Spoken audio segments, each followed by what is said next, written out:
Committee meeting, and we'll start with a karakia. Settle the spirit, clear the mind, prepare the body to achieve what needs to be achieved. Yes, kia kaha. Present, we have in attendance, hi Peter President, great that you can see us on Zoom. Can you hear us? Sure can, Margaret, loud and clear. Good, thank you.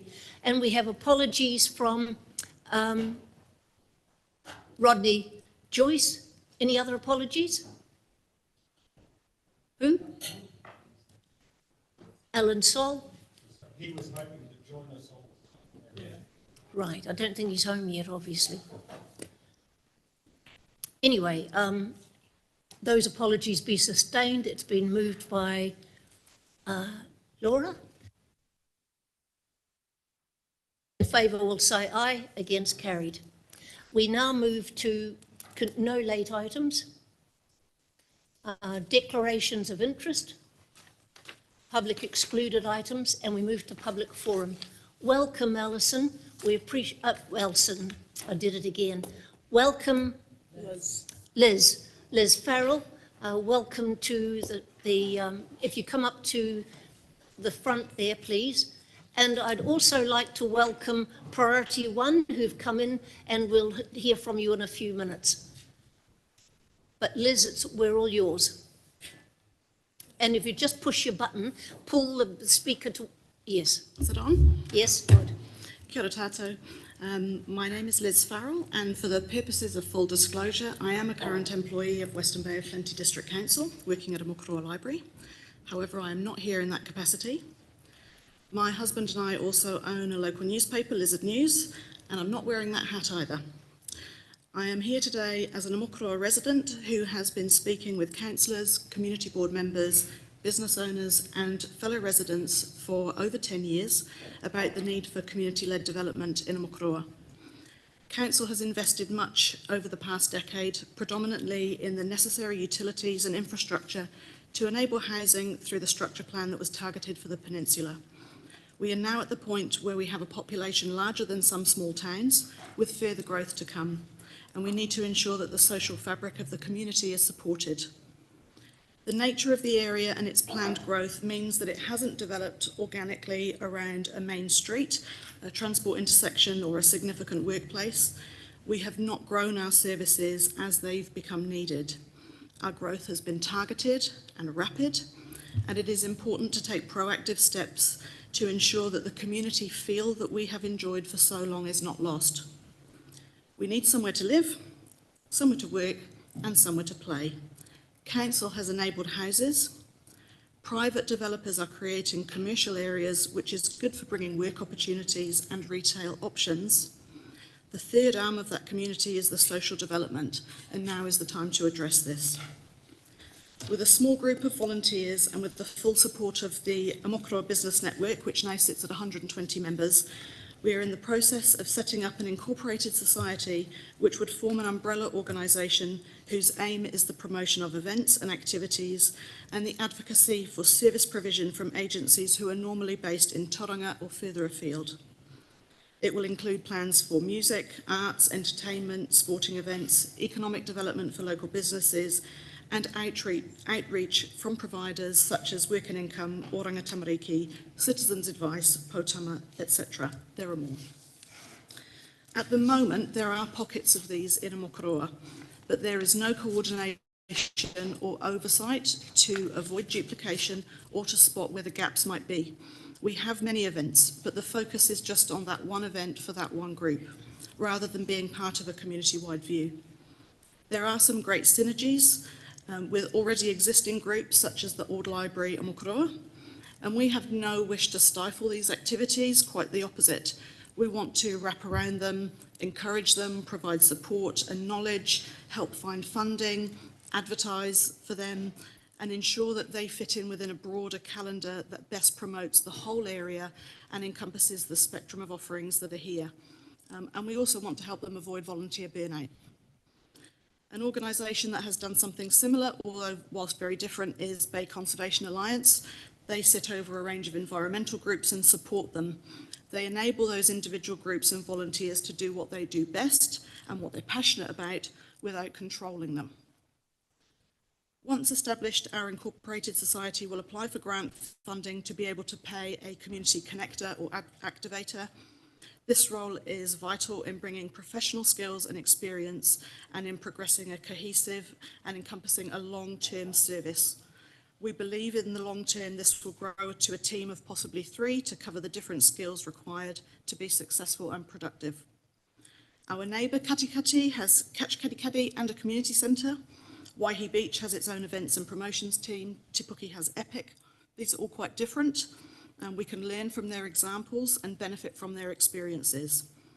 It is our vision to create something similar in Omokoroa, but forged in such a way that best suits our unique identity with a view to community cohesion, business success, and improved social networks.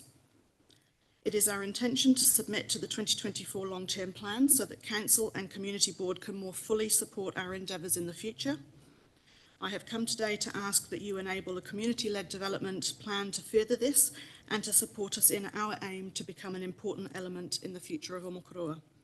It is imperative that the social side of our community be promoted. From this seed, we believe more healthy and balanced growth will be exponential. We foresee that this organisation will be a foundation of a strong sense of place and purpose for an engaged and actively participating population. Thank you for your time. Thank you, Liz. I thank you for your submission. Are there any questions? I'll have the first one. Have you worked through this with the community board as well? Realistically, me as one individual, with all the other things that I do juggle, this has been conversations that have happened over time. It has been pushed to a head recently because our business network that has become quite strong over the past 12 months was looking to make some moves in this direction first, and it was highlighted to them that some work has already gone on in the background. And on Tuesday, it was suggested that this meeting was going ahead and it would be a good idea to speak to you as we've got you all in one place and quite captive. Paperwork along the lines for Incorporated Society, I'm just starting. I have the support of people to form an executive on that group and the adequate numbers to actually form an Incorporated Society. The nuts and the bolts are still to be worked out. But I think we've got the basics to move forward, but it's been a very short turnaround so far. So, thank you. Medenia. Thank you, Madam Chairman. Can I just clarify with you, Liz, what exactly you're requiring from council, or is it sort of verbal support, is it monetary support, or advice, or what are you looking for? All of the above. I am not naive as to think that financial support is going to be imminent. I know that longer term looking at perhaps a targeted rate for this kind of thing can take time to get on, but I am also aware that we need to start, because once you start and you make progress and you can have success, the community sees what you're able to achieve, and then they can see the benefits of having that future funding. So yes, future funding is definitely something. Moral support is always welcome, and it may well be that we would look to council for advice because you don't know what you don't know, right? And you also have this experience with the other groups that are operating. But I think council has a role to play, given that it is council that has, designated this as a growth area. And I think we can avoid a lot of future social problems if we, get onto these things sooner rather than later. It is possibly a little bit late, but it has just been me. And now I've got other people who can support me in the community, so. Right, questions, Ross Gowdy. Yes, thank you very much, Liz. Yes, you're right. There are other operations going on, and Waihi Beach has got Live Well and the events and promotions, which has a lot of crossovers, but it is about working with the community. And we Live Well is supported by a grant from the wellbeing account, 30,000 a year, which does help enormously. But I'll warn you now, it is successful because of the people that you have to do the work. You can spend the money, but unless the passion is there and the network is there by the very people that you employ, that is the key. Your question is, Ross? I'm just supporting. She needs to work with the community board and everything else and go and see what other communities are going. So are you going to do that? May I respond? Thank you. I have experience in funding, and I know that I am certainly not the right person to be doing this work. What I see is a vision for the future of Aomakarua that follows a couple of paths. And the path of not doing this, I think is not ideal for our community wellbeing as a whole. I do believe that when you start and you find that one person is never going to be able to bring all the skills that you need to this role. But I think you need one person who is able to make those connections, who is able to draw on their experience and success in other areas. But that person will inevitably need volunteer support. And I believe we do have a wide range of skills in the community to bring to that. But when it is solely volunteer run, it is extremely hard to keep it sustainable. And I think having one person starting in a part-time role that you can then build on gives you a lot better chance of success going forwards. Right. Murray, you had a question? Yes, I do. Thank you, Madam Chair. As you're quite well aware, Liz, you met my ear about this when I was chairman of the community board many, many years ago. So it's good to see you here and make this presentation to us, and I thank you for it. Have you had any discussions with the people who run Te Puke Online in terms of what they're doing? Because it seems to be a reasonably successful website in the way they've linked the community in. So I'd commend you to have a look at that if you haven't. Yeah, as I said, because it's been a pretty quick turnaround from an initial meeting last Friday to by the way, this meeting is happening on Tuesday. I absolutely agree that seeking the advice of other groups who have been there and done that is invaluable. Because not only can you get all the good bits, but you can also find out what potholes they've fallen into the past.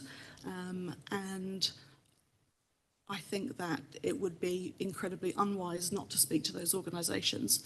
Now that we are forming, I think we are getting a group of people who are able to put some time into this, because predominantly that's what it takes is time, and a sole person is not always able to achieve that.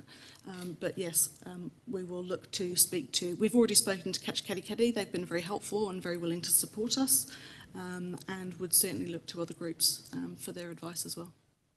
And John. Thanks very much. I'm chairman of the Keri Keri Community Board. I wasn't quite sure whether you had approached the community board at Aomakarua, but they do have some funding for community organisations, and obviously in the startup situation there's even small costs like legal registration, and so incorporated societies, that type of thing, business registration costs, websites, that type of thing, which even computers. So funding like that, have you approached them at all, and in fact working with them, because I think there's a good channel for them to work collaboratively in that space. Thank you. Unfortunately, I was unable to attend the community board meeting on Tuesday due to prior engagements. I have communicated with Pete Presland by email just to inform him of where we're at with these discussions. I absolutely need to work alongside the community board for this. They're going to be a big pillar in what we can start off with, and certainly we want to ensure that we are not working contrary to any sort of plans or directions that the community board has as well. So yes, it's my intention to speak with them. I will certainly ask for money, because I know from starting up my own business that it is not without cost just to do a bare minimum. It should perhaps be noted that, as I've said, our business network is now 120 members. We have been looking at models for membership fees. In terms of contributions, we are predominantly small businesses, 1 and 2 people working from their garage, like I do. And so we are trying to work a model that will enable everyone to participate, but could also give us some starting funding. I have no problem with going for grants. I worked for Plunket for many years as a grant funder, and 3 of the Plunket buildings in this district have been built by money that I've founded. So I feel confident that's one of the skills I can bring to the table, but we'll definitely be working with the community board for that. Thank you. Thank you, Liz. Peter Preslin, please, Chairman of the Community Board. Yeah, thank you. And excuse me, good afternoon, team. Apologies for not being there in person. I was on my way back from Auckland and would have missed this presentation. Hey, and welcome, Liz, and thank you for your presentation. I've just got a question, Liz. I heard, correct me if I'm wrong, but there was one of the themes you were talking to was well-being within the community. And clearly, anything that will make Amakoroa a better place to live is a mantra that I think is a good starting point for anything that is considered. So is this got a relationship to well-being? And also, where within this would you see any sort of youth group or anything else operating? Thank you. Thanks, Pete. Certainly, youth is a significant concern for the community insofar as that we haven't really put in place any measures from a long time ago being seen as a bit of a retirement area and now encouraging lots of young families. For that sort of mid-range teenage, there's not a huge amount going on. I appreciate that in areas like Kerikeri, the Catch Kerikeri and the community centre do have a division of the different things that they attack, so that's great. But I certainly see that we can pull together an organisation where one of the legs of that work is looking at youth. And that's where some of the skills I think need to be brought in to the community, or simply asked for the community who has skills, because at the moment lots of things are in place for up to 12 years old, but once kids go to college there's not so much. In terms of well-being, like, we know that we have a lot of community events, groups that are formed. We have lots of public spaces that you could hire if you wanted to have a group. But there isn't anybody overlooking all of that. So if somebody goes, well, I would really like to host a Dungeons and Dragons group, but I can't do it in the library, there's nobody else to say, oh, but we've got a bowling club, or we've got a golf club, or there's somewhere else that we could try and help you get a space to establish. And I think sometimes having that glue, that one person who really has a good view of what are the facilities we have in the community, who are the people with fingers in pies, how can we tap into those to try and encourage those? And it may well be that we look at funding for facilities. We've talked before about, basketball courts, or having afternoons where the old pavilion is open with table tennis tables or whatever it might be. The key in that is having the right person who can engage with the youth there. So it might not be the first thing that happens, but it is certainly part of the plan to develop something so that we do have a good thread for all ages of people through the community.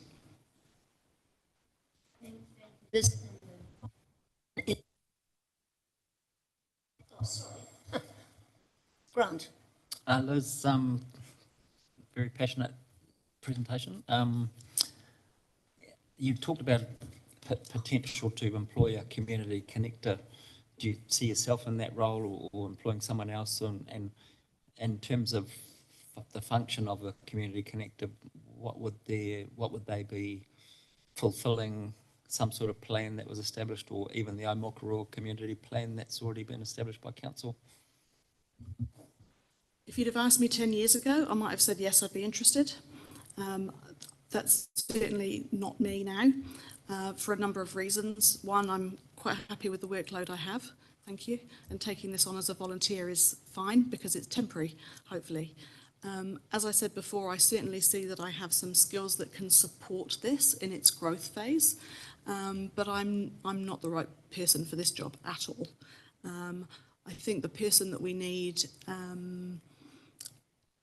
is more of a get out there and face up to people kind of person, who can go to agencies and ask When are you going to, when can you come? What would it take for you to come to our community to provide this service? What kind of facilities would you require?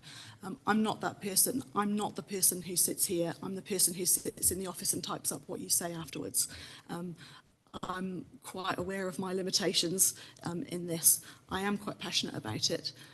My personal passion is around the arts, the music, the creative side of our community, the sports, the games, the bringing things to our community, and sort of showcasing the community and making it strong. My husband's passion is more around the sort of the youth side of it, the social provision of services. And so between us, we've got enough interest and knowledge around both of that. But also, neither of us want this as a job. We want it to be there for other people. And we're quite happy to get out of our comfort zone for a short while to say, somebody needs to do this. And at the moment, we're the only ones doing it. And so we're saying, okay, well, we have to do it formally so that we can get someone else in to do it who has got the skills to be able to achieve it.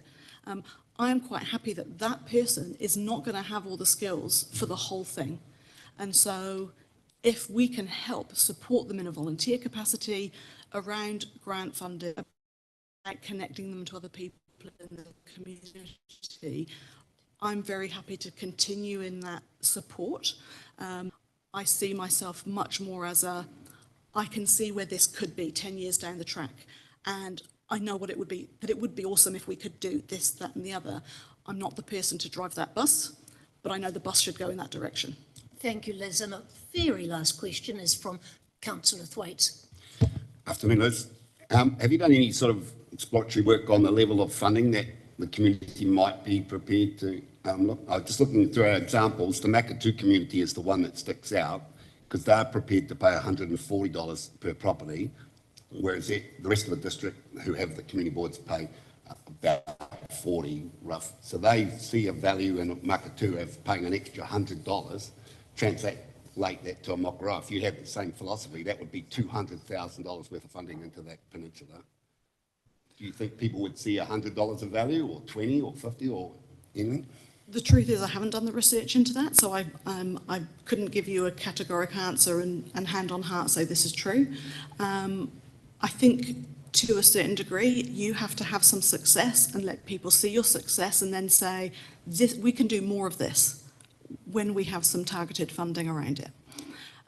I think that it is much better to take the community along with you rather than say, I've had an idea, I'm doing this, you're going to pay for it.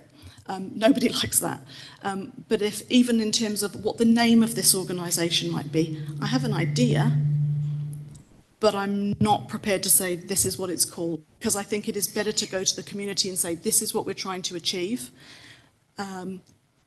Give us your ideas, give us your examples and build it, because I think if you take people along with you and then say, we want to ask council now for targeted funding around this, how much would you be prepared to? If they've got the buy-in to it, then yes, there will always be people who will say, oh, well, I never get anything for that money, but there will be more people who would say, this is a good thing, we should be supporting it. Thank you, Liz.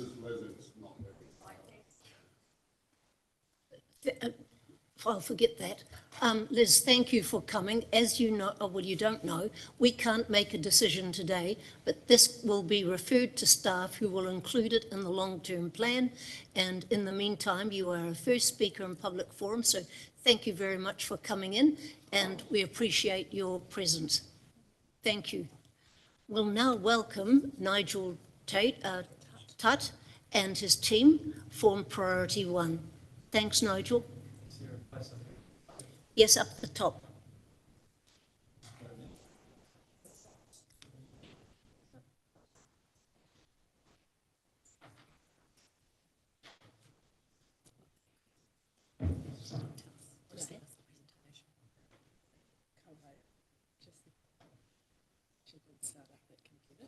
The head report on the long plan. Yeah, anyway. It'll just take a long time.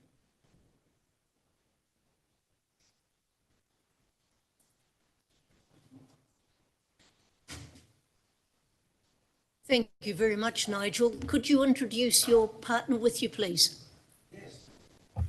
Sure. Hi, everyone. Kia ora koutou. This is Colin Baskin. Colin's our GM of Business Partnerships, and Colin, you can probably explain your background and what you do with us. Thank you. Yes, good afternoon. So Colin Baskin, yes, I've not long been with Priority One. I've been there around 8 months, but I've been in the region a long time. In fact, born and bred Bay of Plenty, and until recently a long-term resident at Mokorua. So my background prior to Priority One, I had 14 years out at Paengaroa at Convita, where I was the Chief Operating Officer until 2 years ago. And prior to that, a decade at Zespri. So a lot of association, primary sector, export sector, and I guess general business sector, which has sort of set me up well for my role within Priority One as the General Manager of Business Partnerships. So I work with our members and our Tier 1 partners, looking at our annual plans and how we operate together to support each other and our strategies to maintain a sustainable regional economy. Thank you. Forgive me, sir, but I have to ask you, you lived at Omokoro and you worked at Convita. How did you travel there? Was it easy? If I was early enough in the morning, it was fine. Thank you. Yeah, no, it wasn't bad until recent years, so yeah. The traffic tended to be going the opposite direction. Right. Thank you, Nigel. Right, thank you. Right, so this is the point of this is an update. Yes. So we actually have, you've all got them in PDF, but they're here in paper form. They look much glossier that way and make good bedtime reading and the likes. We are going to not go through every word in that. We're just going to talk to the main points and talk a little bit about the future as well. So if that works. And you'll be stressing the provision of land infrastructure and talent and investment for the economy to grow. Yes, amongst other things. Thank you very much. Right, so I just said that stuff. So we'll talk a bit about metrics, and then we'll talk a bit about what we've been doing as well. And then I did want to talk about the future in terms of what you can expect from this economy, given that conditions have changed quite a bit over the last few months, and also what you'll see from us, and plenty of time for questions, which no doubt will come. Probably best to leave those to the end, do you think? Chair, is that the best way? Sorry? Best to leave questions till the end? Yes, please. Okay. Right. So you've got our report. These are the key metrics. And the first thing is you'll see two columns here. The economy doesn't know much about territorial authority boundaries, so we tend to look at this as a sub-region. But I have split out the metrics to Western Bay of Plenty District, which you'll see there on the far right, just for your interest really. We don't look at them like that because there's plenty of people that may live in Omokoro and work in Paengaroa and Pastora City and things like that. So it's just best really to look at the sub-region ones. But generally, the employment side of the economy is quite healthy in strange economic times, which these are. They're not certainly not stable ones. We would mainly be concerned with, does everyone have a job, right? And that has been the case over the last 3 years since we kind of hit COVID. And we're putting on a good amount of jobs now, right? So that's growing at a relatively healthy rate. Population increase has maybe been 2.5% over that time. So there is more jobs around than there is population. And you see that in ridiculously low unemployment stats, right? So kind of around 3, that's as low as you can practically get. For reference, there's about 3,000 people on the unemployment benefit. That's been pretty constant over the last 3 or 4 years. It did go up a little bit before COVID, actually. It was kind of at the kind of low 2000s before that. And then it went up a bit at that period of time, largely due to settings. But there will always be a portion of society that doesn't have a job at any one time or perhaps doesn't want one. But generally, those are about as healthy as you would ever see. The one we get fixed with is mean annual incomes. You probably would have heard me talk about this before, or hopefully you have. This is a high growth economy, one of New Zealand's highest growth ones. The challenge we have is that we need people to be paid well. And we need the right kind of jobs for them to be paid well. That's not just about going to an employer and saying, look, you don't pay enough, we want you to do more. It's about creating high value industries with high value jobs and then getting the right people into those jobs. That therefore improves standard of living, and that is why you see that's a stat that is improving. If it's improving at 6% a year, we're doing a reasonably good job. The bad part about, I guess, what that lowish income, so for reference, country's average is about 69,500 for mean annual earnings. So we're quite a way below that.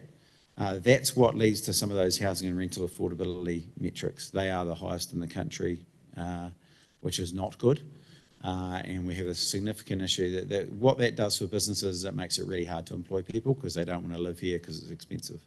And that is a real problem, and it's particularly a real problem with an ageing population. We will need people to be in this community serving it really, and if they can't afford to live here, we've got problems. But by and large, the actual economy side, aside from housing, is in pretty good shape. And as you can see there, I've put GDP. We don't really look at that hugely. It is important, but it's not our main metric. That just shows the size of the pie, and that's growing at quite a healthy rate. I would expect to see that drop in the next year. This is 2022. I would expect to see 2023 is a little bit lower because these figures always bounce around, but it's been a little bit of a harder year this year, I think. 2 bad years of kiwi fruit and a few other kind of challenges means it's been a bit more difficult. But by and large, things you should think about here is we've got a pretty stable economy and some quite trying circumstances. Employment side's good. We need to earn more, and that will help us with some of the challenges we have around living standards. And I think I might have shown this one last time I was here. This is a good graph just to give context to what happens in the economy. And as you see, the GDP number bounces around. This is GDP change per year. We've had some bad patches in the GFC and PSA and the likes in COVID. I would expect to see that number get a bit lower next year, but by and large, it'll actually be okay, right? So even in difficult circumstances, we still travel pretty well, and that's largely due to this economy as a growth region. You would expect to see that keep going. On to what you expect from us, and you will see this in the report. I've just put a little bit of commentary for each of them. So there's 4 things. We have a joint contract with Western Bay Plenty Council, District Council and Tauranga City Council, and there are kind of economic outcomes that are associated to that. And these are the ones that we say, look, we'll look after these and try to improve them. Really, the first one is all about creating better jobs. And I think that is a battle that we look like we're winning, right? The trend is definitely upwards. New Zealand creates more knowledge-intensive or high-skilled jobs per year, and we're doing better than that, right? So consistently, that's the case. And that's what we want to be doing because that gets us up. And if I took mean annual earnings, which is what you earn if you're in the workforce, that's the figure that we want to get to the national average. And the way we do that is we grow some better jobs over the course of time. So I think we're actually doing pretty good there. The next one's about, well, how are we encouraging larger businesses and generally that business success piece of things? So some interesting things there. We've formed that Western Bay Plenty Infrastructure Forum. Infrastructure, as Margaret correctly identified at the start, is a key challenge for this economy. We've grown way faster than we've had infrastructure provided, and that is a serious barrier for businesses wanting to grow, whether it affects housing, congestion, productivity, or whatever. The pleasing part is it does seem that Wellington is listening to this type of thing. We've been very strong on the port particularly and its role in New Zealand. It does 36% of New Zealand's GDP through that port, 44% of containers. It is very important to New Zealand, and that's a way that we can get better recognition for the challenges that we have in this region. We've had a lot of input into smart growth in terms of their future strategies and the strategy they've just put out and is out for consultation. The main concern for us there, we figure that the housing side is generally covered by councils. We are very keen, industrial and commercial land, we are as short on that as we are residential housing, and we definitely need to provide more of that. And that's good because it helps us with scale and capacity, but it also provides us with choice. So that's very important. And then Colin has been working on the likes of Mount Industrial Blueprint, where we know we've got a challenged industrial area in the middle of the city that will still need to be there in the longer term, but it's very important that we're working with businesses to determine the best place for them in the longer term. I don't think we'll see many move out of there, but the connection between Rangiuru, Tauriko and the Mount as our major industrial areas is very, very important, and what you should see an Economic Development Agency working on.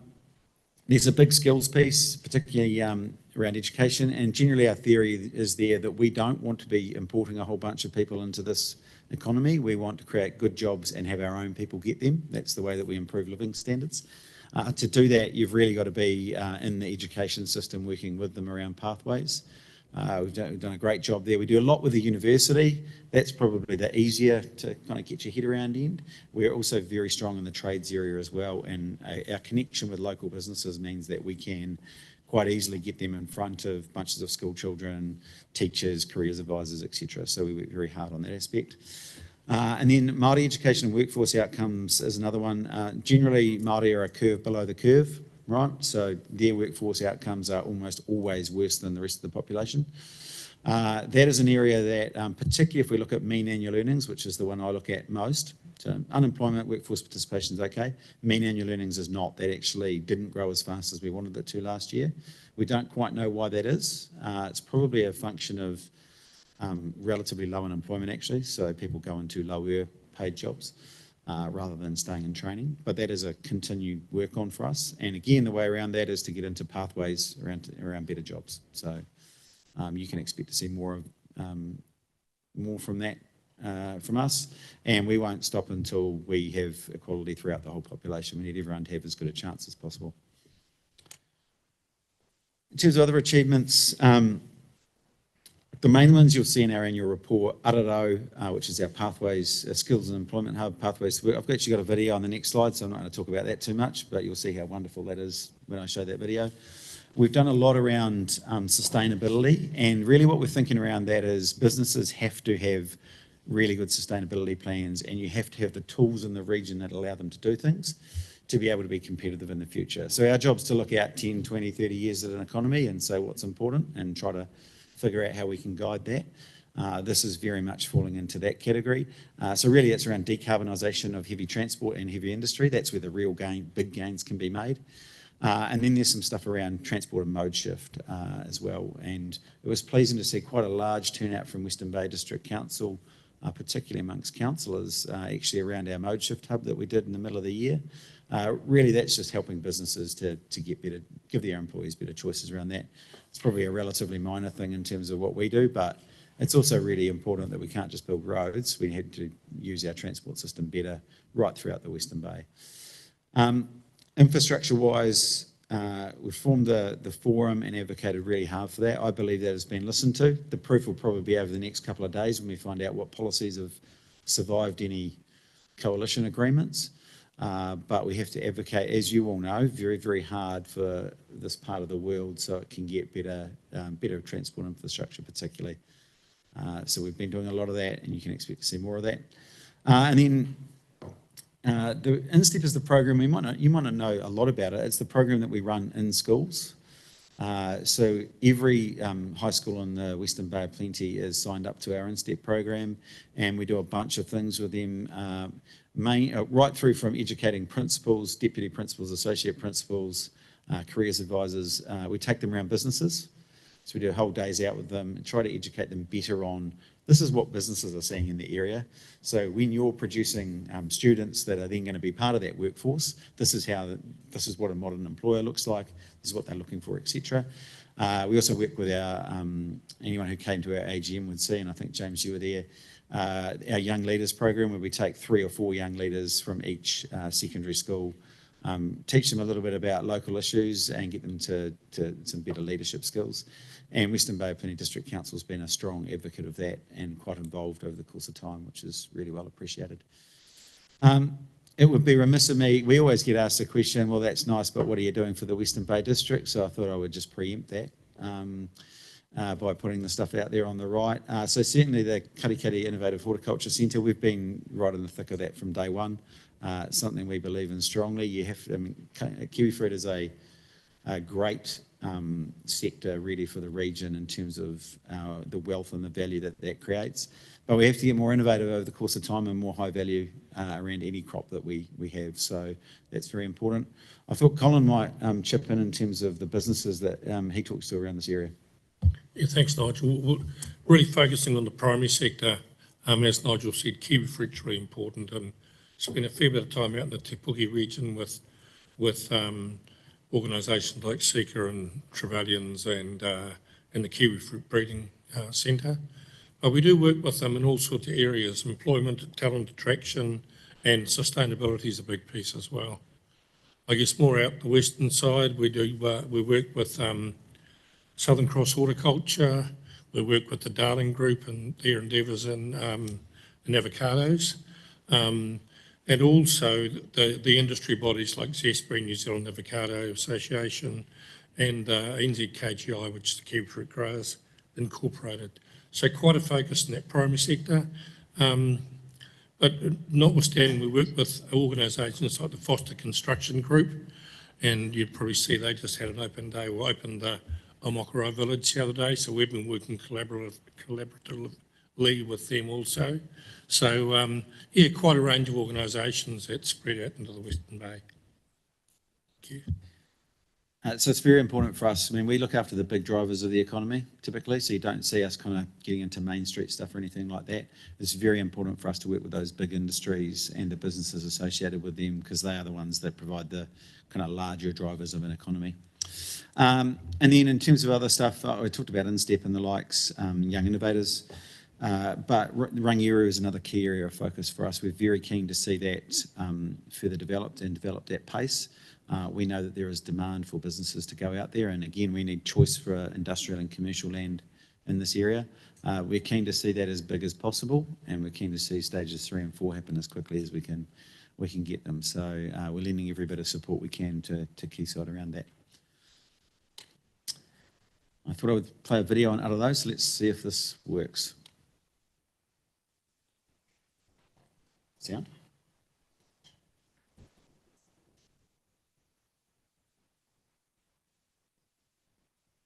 You can all look at Mary while we get the sound sorted out.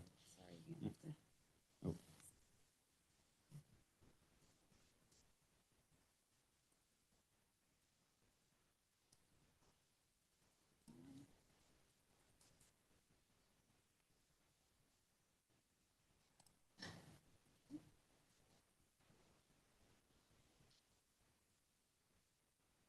Yeah, it was that one. Yeah. Yeah.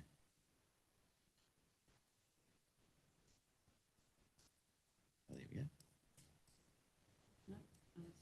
Just try it again. Yeah, it's on that.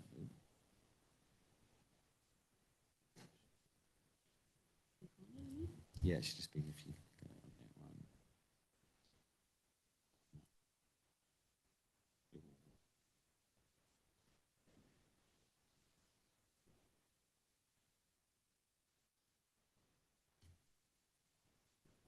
Yeah,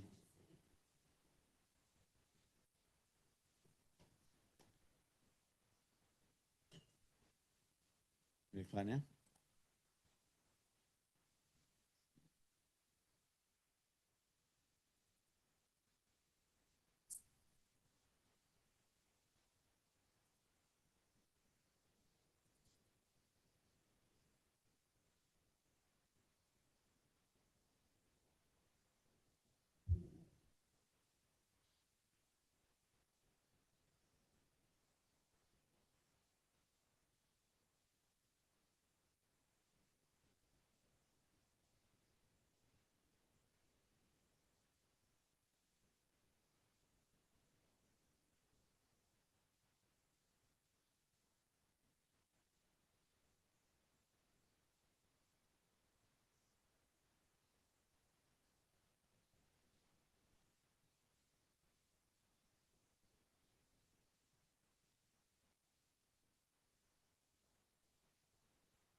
Mike. sorry. So we're really, really proud of that. It is it's a project we do with the government, so primarily funded out of MSD. We're good at it though because we can connect young people to a whole bunch of businesses. It's really important if you're going, these are generally people who have been out of the workforce for a little while or never got into it. Critically important for a community and an economy that we can get them into work. So you've got to have good employers that can kind of give them a bit of wraparound care. So it's very fun for us to do the university stuff and all of that, but we also have to work at this end of the employment market. It's a very worthy thing, and it's been hugely successful as well. And it's right at the basic end, as you would have seen there. You can't get a job generally if you haven't got a driver's license. Sometimes they don't have bank accounts, etc. So a lot of TLC there to get the right results, but we've been very successful in getting people in either into pathways around skills or particularly into jobs, which is really what we want. So an achievement we're very proud of. So just turning to the future, what I think we can expect to see over the next year or so, it's been noticeable. I think we dodged a lot of the bad stuff. I mean, it's been difficult economic conditions for a little while now, last probably 3 years. Interest rates have been quite high in the last year. And when that started coming up, we didn't really see too many problems at all. So the housing people were generally had backed off reasonably early, weren't at too much risk. And that kind of persisted for a while, but it's been noticeable to us in the last, say, 3 months that you've certainly seen more people either, we've seen a few redundancies and the likes, not many companies closing, but you've definitely seen a softening in terms of their confidence in what they're doing to invest. I think part of that will be the election. Part of it is just general costs are really high. Inflation's been right up there. It's hard to get money out of the bank. So you will see a slowdown. That's kind of needed to reduce inflation anyway. So some of it is that blunt stick of interest rates hitting the parts of the economy we don't really want it to hit the parts that we do want it to. But I definitely think you'll see a slowdown over the next, it's certainly been over the last 3 months, probably over the next 6 months. So I think we would see businesses be much lower in confidence than they have been before. And you'll see unemployment rise a bit. So we're really, really low now. If it goes, if we put 1% on, 1.5% on, we'll be kind of at 4.5%. That would be normal for this economy anyway. I think the long run average is about 4.3, 4.4. So that's actually probably at a range where employers are finding it a bit easier to get staff, and probably not a bad thing. But it will be a bit of pain for some who find themselves potentially out of work. There is, kiwifruit has had 2 difficult years, as you will all know about. So if you looked at that last year's GDP number and went, wow, 7.3% or whatever, that's pretty good. That's because that number, I don't think it hit home, the kiwifruit difficulties hadn't hit home by then. You get a bit of a lag there. So I'd expect that's why I think 2023 will be a bit down. And I also think the next 6 months will be a bit tough. It's just that flow through. The good news is, you probably would have seen Zespri's forecast yesterday. They're pretty healthy, and certainly from a market perspective, they're quite bullish. So that is a shining light for this economy. I still think talent will be a problem, even with New Zealand bringing 100,000 people into the country last year. Local businesses, even though they're a bit more circumspect, still are after good people, and they're hard to get. There's a lot of competition from Australia, and that living standard of housing affordability thing I talked about before is a key driver in that. And then I definitely think we would see, I'll put a question mark there, but I think we will see a rebound in the second half of 2024 when interest rates coming back quite quickly, and you've seen equity markets, which are usually kind of ahead of everything else, go up a little bit recently. So I think you're probably starting to see better stuff happening. It'll just take a little while. And in terms of what you can expect to see from us, look, we're going to work tirelessly on infrastructure, and that will be in partnership with local councils. You would expect to see us working quite closely with the new government on that and championing every piece of infrastructure we possibly can around that. Obviously, the prospect of city deals and regional deals will come into that. But there are some key pieces of infrastructure here we just need money for. So, and the government needs to stump up with what we would normally expect them to do. Sustainability, there are 2 parts to that. Really, the first part is that heavy industry part that I talked about before. That's kind of providing the tools for businesses to decarbonise over the course of time. The second part is circular, the circular economy, and the main focus for that is in the construction industry, where we need construction to reduce waste and be a bit more sustainable in the future. The good part is that industry is really engaged with that, and they're really up for change in the future. Talent, we've just relaunched our talent portal. You might have seen one before called Wish You Were Working Here. We've rebranded that and relaunched it, and we're working quite closely with local businesses. Our theory is you've got to hunt as a pack. We're not a very big region in world terms. We need to attract people. We need to be really good at retaining people as well, and businesses are better to do that all together than they are individually. And then our drive for higher value industries and innovation will still be there, particularly around the parts of the economy that we're strong at, that we feel we can innovate in. So horticulture technology particularly, so the likes of Robotics Plus, GPS-IT, very good examples of that locally. But also just helping industries in general to be more techy over the course of time. So that's what we're about. So that's what you can expect to see. So the economy is generally, I think, in good shape, but we should be aware that it will be more difficult times, I think, over the next half a year or so than we've probably been able to experience in the last little while anyway. With that, happy to take any questions. Nigel, thank you for that. You've done some overseas work as well. Can you tell us about that? Yeah, so the primary focus there is around the Investor Migrant Program, and there's been some changes there, so it's not easily explainable, but broadly, New Zealand tries to attract wealthier people in the world to contribute to this economy. We don't care about the ones that want to retire here, and the settings don't allow that now anyway, really. What we really want is people that are quite hungry and keen to get involved with local businesses and can help them expand. So we work pretty hard on that aspect. Not many other economic development agencies do. And the main sources we see from that are certainly the US and Asia at the moment. A bit around Europe. Europe's just a bit hard to get to for someone our size. But we're actively trying to recruit those people from those markets, as New Zealand Inc. does anyway. We just say, well, look, you need to know about the Western Bay plenty, otherwise they just migrate to Auckland or Queenstown or somewhere. So we're very keen on furthering that. And then I would anticipate, sorry, just on that, there will be some changes, ideally to the immigration settings, which will allow us to bring in more higher skilled people as well, which I think is also very attractive to helping those growing businesses. Which impacts on our infrastructure, so if we don't get that right, bringing more people in is going to make it even harder. Could I ask Laura or Cassie as to how Priority One is working in your areas? Cassie?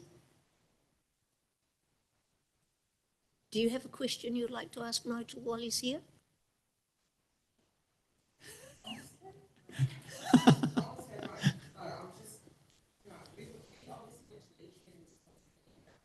Just push a button, darling. Apologies, I don't have a question for you. It's not that I'm not listening to you. No, this morning we went to the EDGE meeting and that was all around Quayside and sort of the initiatives that they're implementing out at Rangiru Business Park and whatnot. So there's a few sort of crossover trends at the moment, but not a direct question, I'm sorry. Yet. And Laura?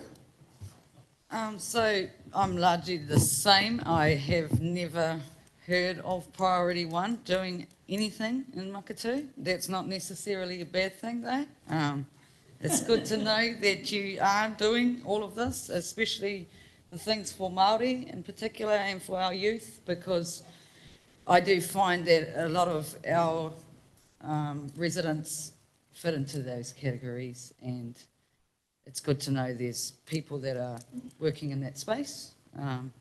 But yeah, any support that you guys do have for the Rangiru Business Park would be really cool, because yeah, it's quite a priority for our area, as long as it's done under the right parameters. It's not, for us, it's not all about money and economic drivers and all that. I'm not really that type of person. It's more about making sure that it's what the people that live there want, and that the environment is catered to as well, and then everything is open to whatever. Thank you. Which begs the question, can you give us an update? Is there anything happening at Rangiru? We keep hearing it's close to selling the odd section. Has that happened yet? To my knowledge, they haven't sold any, but they say they're close. It'll be 2025 by the time you get title for that. So you would need to be talking to businesses now, which they are around that, but I don't have any further updates on progress there. I think the challenge is they need to work pretty quickly on it. Capital is scarce and it's not an easy development from a funding and financing point of view. So I know they're working very hard and we've got a good relationship with Quayside on that.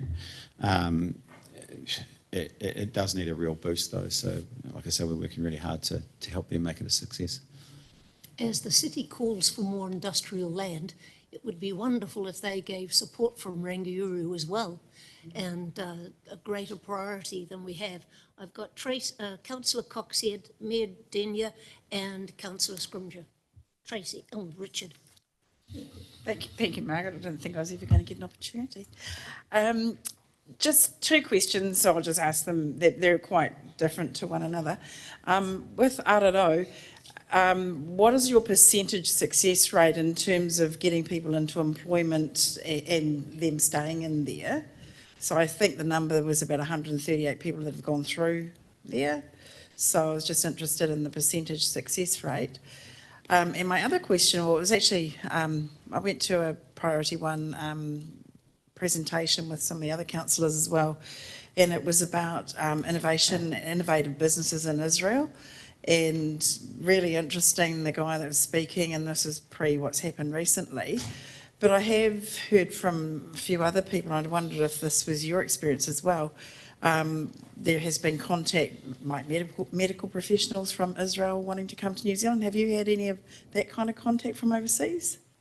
So I'll take those in reverse order. No, we haven't had any specifically from Israel.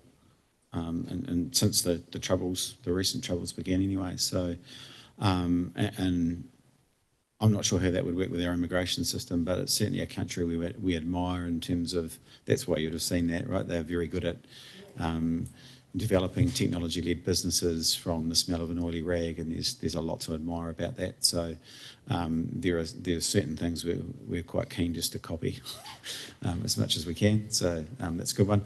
Araro's percentage success rate, I can't tell you off the top of my head, but it's certainly the case that some people we do get jobs for and then they drop out. So we'll typically work with the employer there, and we've got to be careful. We're not people's custodians or anything like that, right? We're just there to help out. But certainly the majority would stay in those roles, but there are some that find it a bit difficult to work, particularly in a sustained kind of 40 hours a week thing over a period of time, which is why it's critical to get them the right training for work to start with, and then the right employer that will help them out a bit. Just going to add another little question then. Do you work with the ITOs? I presume you probably do. Just there used to be, and I don't know if it's still a thing, but apprenticeships where an apprentice could be placed through the trust or a trust situation and then taken on by a tradesperson, and if that didn't work out, they could be transferred to another tradesperson, not lose their hours. Is that something, because that's actually quite an effective means of actually keep getting people into apprenticeships and keeping them in them? Yeah, I'm not sure exactly how that scheme works, but we do a lot around trying to get people into trades and apprenticeships, and that's worked quite well. And again, relies on good employers and the likes, and pretty good kind of ITOs and industry organisations. That's been a little bit shaken up with the kind of Polytech merger and all that type of thing recently. But there is government help for employers that take on apprentices, and that works okay as far as I understand it. Yeah. So where possible, we're trying to make them aware of what they can do and to make it easier for them, really. It's their choice as to whether to do it. Thanks, Tracy. James Denyer. Thank you, Madam Chair. You have a new chair. Thank you. I just wanted to understand how he's settling in, and any changes signalled from a strategic perspective. Oh, good question. Yeah, so Todd Muller is our new chair. So the structure of Priority One is we're an incorporated society. We have quite a large board, mainly made up of local business people, and then we have an independent chair who chairs that board in the organisation, I guess. That is the only paid position on the board. The rest are all there for a bit of pizza and beer every now and then, and some goodwill really. So Todd's been great since he's come on. He's very, very passionate and keen on this region. And I think, I mean, the key benefit he will provide us is not only a good governance career, but he's well connected in Wellington. So when I was talking about the infrastructure stuff and all of that, before that was a big part of it. In terms of strategy, I mean, I think our main focus will be getting enough attention from government over the next 6 months, realistically. So that's a good short-term one. We are revising our strategy at the moment, and Todd is a part of that process. I think that will, the core drivers won't change. We're still about sustainable prosperity. How we do it might change a bit, and in particular, the balance of how we view economic development and what it takes to keep people here attracted and retained for the longer term will probably be more of a focus, I think. That's not a new policy for your chair, is it? It's a policy that's been there in place before, and he's just come into the same one. Correct. Yeah, we first started an independent chair 2.5 years ago now, with Simon Clark as our inaugural one, and he's just left to do other kind of governance-y things. And Todd was, after a selection process, decided on that. Good, thank you. I've now got Ross Gowdy. Yes, thank you, Madam Chair. Reading through this, I have to admit that it's particularly Tauranga-centric. And coming from Waihi Beach, we have heard about you, but I don't know whether there's any projects that even remotely connect with Waihi Beach. Can you enlighten me? Is there anything? Yeah, we did a couple when we did our Innovation Festival a few years ago, and Tech Week to have specific events at Waihi Beach. But to be fair, we don't do a lot in Waihi Beach. Proportionally for population and economy, it wouldn't be a hugely wise use of our efforts there, and we generally try to work on their entire economy being successful, and certain parts of the region will get rub-off effects from that. But it just seems as though the jobs and everything else are somewhere else, and everyone has to travel for that job. That's probably fair. Jobs tend to congregate in towns or cities, if you look at kind of everywhere in the world. Yeah. If there are any opportunities, we're more than happy to discuss, and we have discussed certain business opportunities around Waihi Beach from time to time, but to be fair, no one's banging down the door on it. But if there's any opportunities, happy to help out. And if there's any suggestions on what businesses might be useful, Good, thank you. I now have John Scribner. Thank you, Madam Chair. Just one of the bullet points I noted in the paper here is that you wish to see fit for purpose spatial planning. I just wondered if you'd like to elaborate on that. The sort of hint is there that you're not satisfied with where things are currently, and so just perhaps comment on what you see currently and what you'd like to see change. Oh, so the core issues we have there is, we haven't got enough residential land and housing. We haven't got enough industrial and commercial land for housing. And we, in my view, are continually underestimating the amount of population growth that will happen. So a good example of that is Stats New Zealand has a growth rate for this area of 0.8%.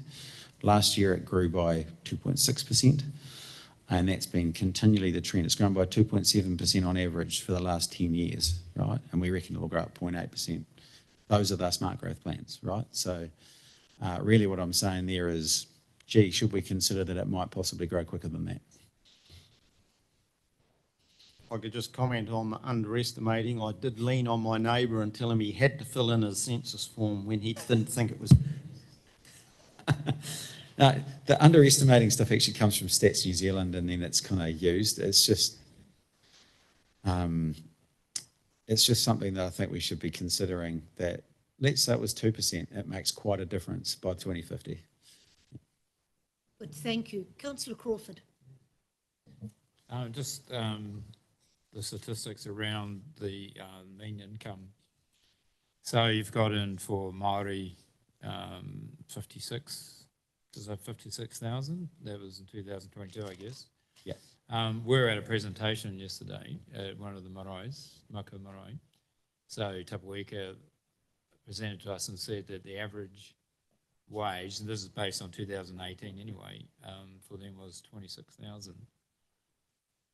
So I'm looking at this figure here and looking at something they said to us. So my question to you is, and even to the other income, first of all, is that I don't know if you know the answer, is that those numbers you put up there are a family combined income or an individual income? That's my first question, just across the board. And secondly, does this figure accurately represent what's actually happening in reality in Māori income? Yeah, thanks. Good question.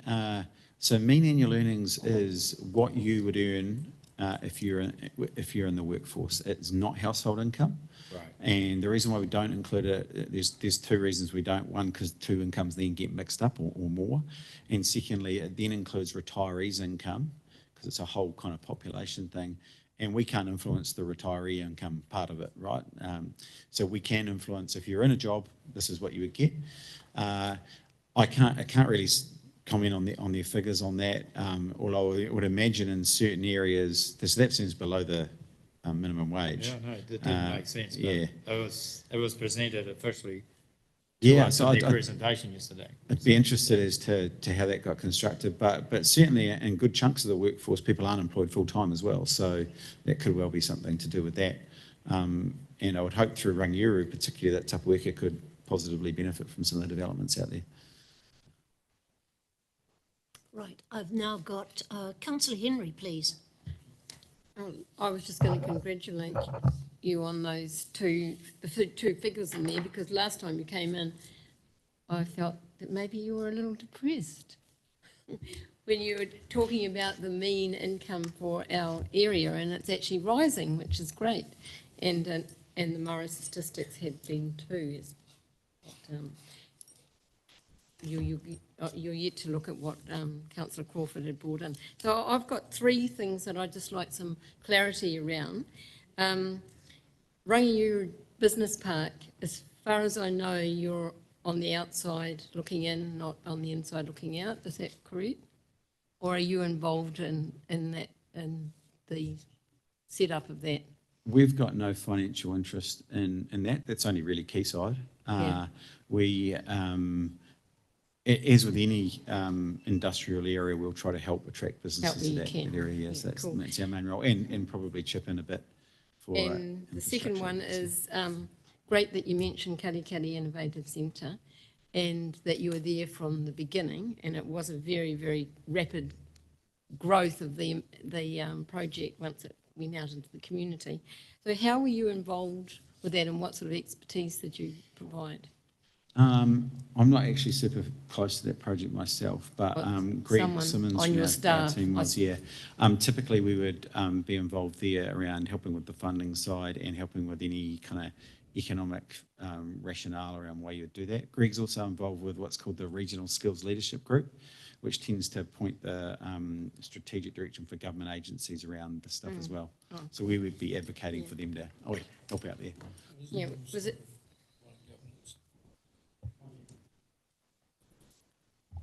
Colin just reminded me, Greg's on the governance board as well, so he's pretty in the thick of it. Yeah, it was really, you might have had it before, but seeing all your staff and the roles that they play was really valuable information too. So the last thing is, I was interested in what you'd put in about the Western Bay of Plenty Infrastructure Forum. So I went and looked up that, and you kindly provided us with a picture, and I was just wondering about what role Western Bay played in that, because I couldn't see any faces I recognised from Western Bay. District Council. Gee, last time I talked about that in this room, I was getting hauled over the coals because we didn't have enough Western Bay Western Bay District roading projects in there. So it's good to revisit what that forum is. That is a business forum. And it's modelled on one in Auckland, which is quite effective in advocating to government, particularly about projects that benefit business, right? So if you look at who's kind of there, Port, Zespri, some trucking companies, Balance and the likes, so some big kind of organisations, as well as a few kind of chamber and the likes. And our job really is to help particularly central government understand how important this region is and the infrastructure we need to provide. for New Zealand. It's just, I mean, we've got a bunch of problems here, but our job is to project that from a commercial side to Wellington. So it won't, and if we were trying to replicate what a council is there, we would have got it wrong. So you shouldn't expect to see that be the same as your plans there, but obviously there'll be a bunch of stuff that will align on there. Well, you're very good at, in your role as actually sharing what you do with us and I guess with Tauranga City and other people. So I guess what you're planning there is readily shared. Yep. Okay. Thank you very much, Councillor Henry. And I've got Councillor Granger, Murray Granger. Thank you, Madam Chair. Thank you, Nigel, for your presentation and for the work that Priority One does in our area. My question really was one about the stat you had up there about knowledge-intensive jobs and how they're increasing. And my query really was, how on earth do you measure that in a remote working world? Is that based on where the head office of a particular organisation is, or the bulk of the employees are, or random people in this? How on earth do you assess that sort of thing nowadays? That stat comes from Infometrics, and it is essentially white-collar workers. And they do that, as I understand it, so I could be a little incorrect here possibly, as I understand it, it's census-based, and then they run surveys and the likes over the top of that to ensure it's for, so you can see the changes in that 5-year period. But yeah, how they measure working from home, if you're a tech worker working for a US company, I'm not quite sure. I imagine they pick it up through that survey type of element. Thank you. And I know I've got John Clements. Hi, Nigel. Hi, Colin. Good to see you. Thanks for the presentation. Recently, I came across a report from NZTE, which was in fact about 2013, around the agricultural industry, horticultural industry, and the potential that exists. Recently in Holland, and I'm interested in your international connections here, obviously 3,000 farms got sold with the Green New Deal. They came up for sale, so therefore there's a lot of talent that's floating around. And the greenhouse industry in Holland is now forming an alliance with China. What have you done, and obviously agriculture and horticulture is core to this sector, what have you done to attract that talent, besides the Israelis, because I support that one as well, to bring that type of technology, talent to this region, and in fact to grow on what is really an inherent strength within New Zealand? Yes, it's a good call. We specifically, what have we done around talent attraction for those types of industries? We work with the industry, but we've also that platform that I said that we've just relaunched is meant to do exactly that. Where that will get to is targeting that type of person. Should the industry decide that that's the right way to go, we're really the kind of the bit in between the potential person that's moving here in the industry. But I certainly agree with you around controlled growing systems and the desire for that to be something that we look at in the longer term. Kiwifruit is a very good industry for us, but there will be climate change impacts and the like as well, and it's beholden on us to make sure that we've got the right kind of R&D and forward-looking view that we'll get that right. I wouldn't say we've got a strong view on how that should pan out yet, but it's certainly a piece of work that we're looking at with the industry. I'd encourage you to look at that report, though, Nigel, because I think that whilst we have got plenty of potential, the productivity is pretty low. Whereas if you take Holland, the productivity is very high, and earnings per head capita. And in fact, so it goes back to another question: is how did you create these knowledge jobs? You said that there's a growth within the region, and that you're very proud about. How did they go about that? Because we wish to, and I'll tag on another one so you make your life easier. Katikati Industrial Park is not getting any attention by you, as Ross has just highlighted as well. We'd like you to actually say, how are we going to push the Katikati Industrial Park along as part of the creating wealth, better jobs within our community? Sure. So in order there, the Katikati Industrial Park, if someone could give us some information, we'd be happy to peddle that out there. Anything like that's really, really useful for us. The closer we can be, we deal with a bunch of different businesses, the closer we can be to those businesses, the easier it is for us to talk to others about it. We might get someone come in next week that's applicable for it, but if we don't have close enough contact, it's hard. In terms of knowledge-intensive jobs, the theory behind that is you seek to attract or grow higher value companies around that. And there's a scale effect. So the more you grow around, in terms of kind of economic theory, there's a scale effect where the more you grow in a similar area to that, that are similar, then they'll create better jobs over the course of time. But really what we're after is growth level, medium-sized companies there. They're the ones that create all the, or companies growing from small to medium, they're the ones that create all the good jobs in an economy, typically. Last question, Councillor. Can you just Daly. elaborate on your experience with what you have done? Is that a question, Councillor Yeah. Clements? Madam Chair, I'd just like to get some clarity because obviously we are trying to create higher value jobs in Katikati. So I'd like to know just what has Priority One got any expertise as how to get that sort of spin working so we can actually take that technology into Katikati? Yeah, we do.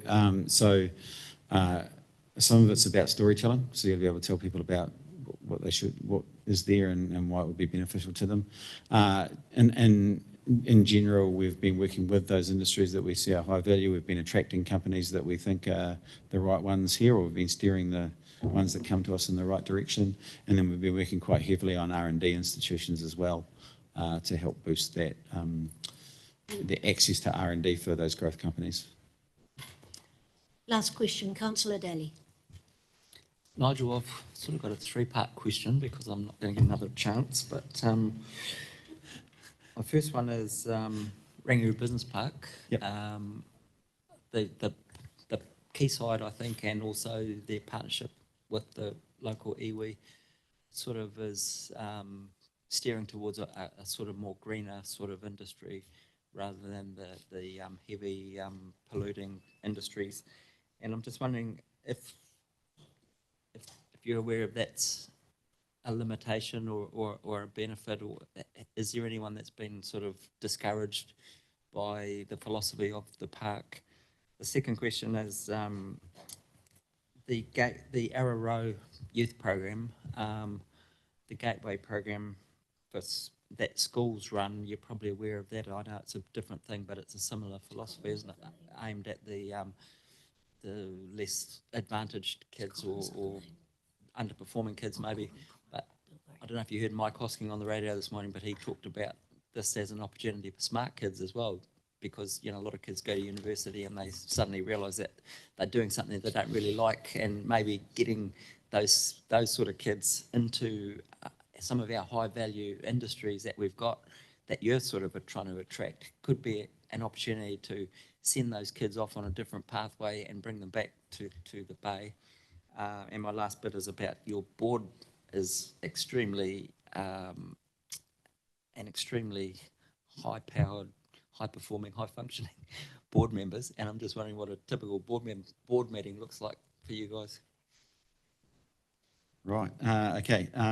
So the Rangiru greening, for want of a better term, we've been encouraging Quayside on that, and we've actively helped them out with the sustainability strategy there. Our view would be that will result in a higher value industrial estate than if you didn't do it, because we see businesses moving that way, and it's easier, much easier to do at the start than at the end, right? So I reckon that'll be a good thing, and I would foresee that.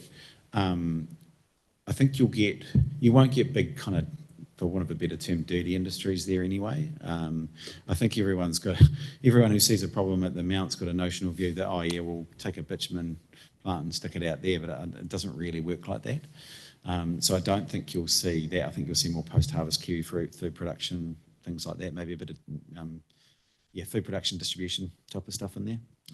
So we would heartily encourage kind of better environmental standards for that, and they're working well on it, so I think that'll be really good. In terms of Araro and Gateway and smarter kids, for want of a better term, so a lot of the, at one end, a lot of the people that come to Araro, the people seeking jobs, some of them haven't been to secondary school, right? So, which is quite confronting. Lovely people, thankfully they've come to us. So there's a fair way to go on that. They obviously miss out on gateway programs and the likes because of that. More in the gateway program, we've got a vocational coordinator, and her job is to get around schools and get them into vocations and stuff. So a lot of kids, my understanding is, in those gateway programs are better suited off for trades or keen to get into them. So our job's just to show them all of the options there and try and excite them a bit. So that works quite well, and I guess we've got no real view on what people should go into, but there are plenty of options that don't involve universities these days, so that pay well. Board meeting, our board meetings are 2 hours long. Yeah, you're right, it's quite a high-powered board, I would describe it as. The challenge is there's a lot of them, so it's probably about 14 or so it's a bit of a handful for me and the chair to keep every now and then, but it is a very constructive board. They are, you would think that an economic development agency's board would only care about business growth and that at the expense of everything else. That it would be the opposite, right? They're very concerned about social right to keep going, sustainability, and how we can be a better community over the course of time. That's the most feedback I would get from them, would be on that type of thing. But other than that, they're very constructive and super helpful for me. Well, Mr. Tartan, Mr. Baskin, we thank you very much for your submission today.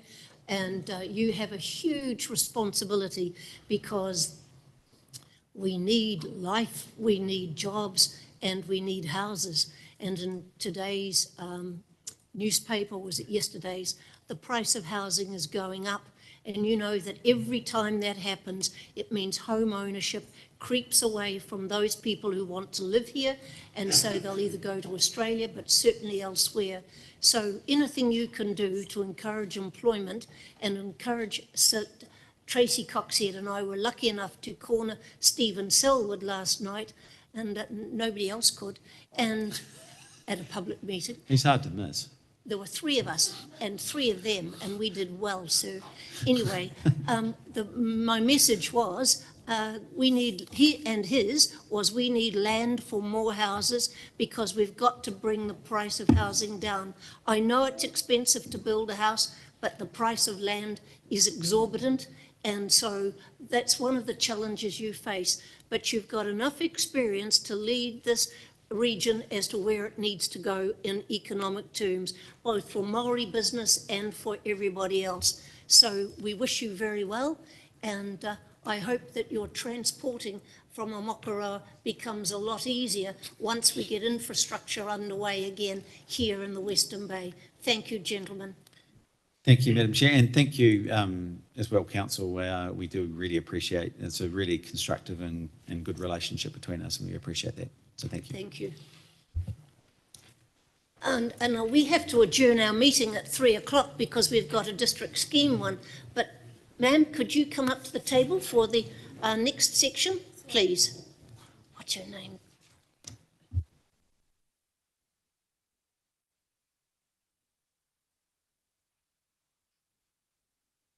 Well, actually, Madam Chair, Simone is speaking in and of her own right as the author of this update. Oh, thank you.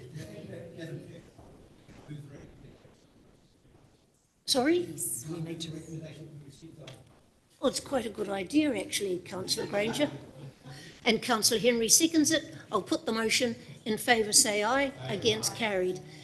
And Casey and Laura, I want you to understand that you're a very important part of this committee, and I picked on you to ask questions because I want you to be as involved as Ross and John are, and the rest of we councillors. Thank you. Can I ask John to overtake us?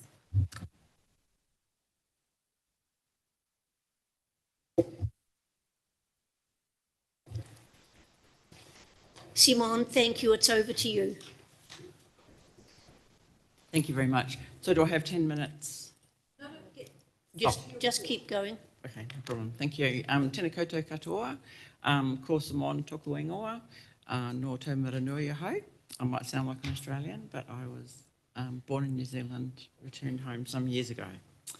So today I've come to speak about our progress in the area of housing. Thank you, Nigel. You often have a good intro for me around, I don't need to talk about what the housing needs are and what some of the gaps are, because we know the housing costs are high. and the gap between incomes and housing costs, rent to buy, are increasing. But I do have some good news. So early this year, Council established enabling housing as one of the 5 strategic priorities and a key focus of the long-term plan and other work that we do.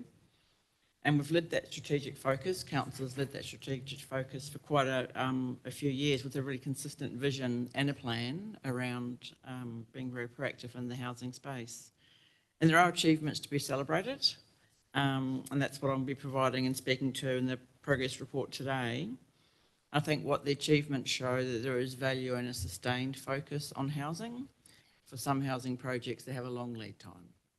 Not all, but some.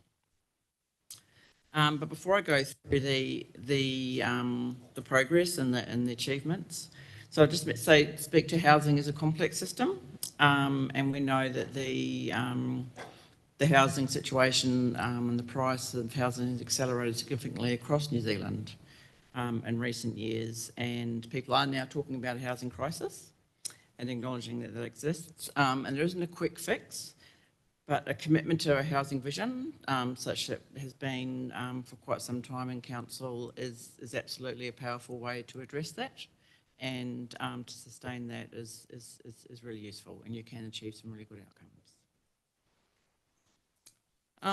So I'll just speak to the overview here on the A3 sheet. The role of Council on Housing is numerous. So first of all, bringing land to market or prepare land so it's ready to go to market is a significant role. So that's by planning and delivering infrastructure, which we all know is a very significant one, and I won't speak about the costs of infrastructure. That's another big elephant in the room. And also the role that Council has around, obviously, zoning and consenting, and that might include pre-lodgement conversations as well. That can be quite a long-term piece of work that Council undertakes with larger developments. So in the overview here, I just pulled out a number of examples. So this isn't all the development, obviously, that's happening in the district at the moment, but I tried to sort of go across the district as best I could. So obviously we all know in Mokoroa, Pro Road, significant work's happening around infrastructure and planned housing delivery. So there's 804 homes, either resource consented or being processed for consent, or are in the pre-application stages of discussion.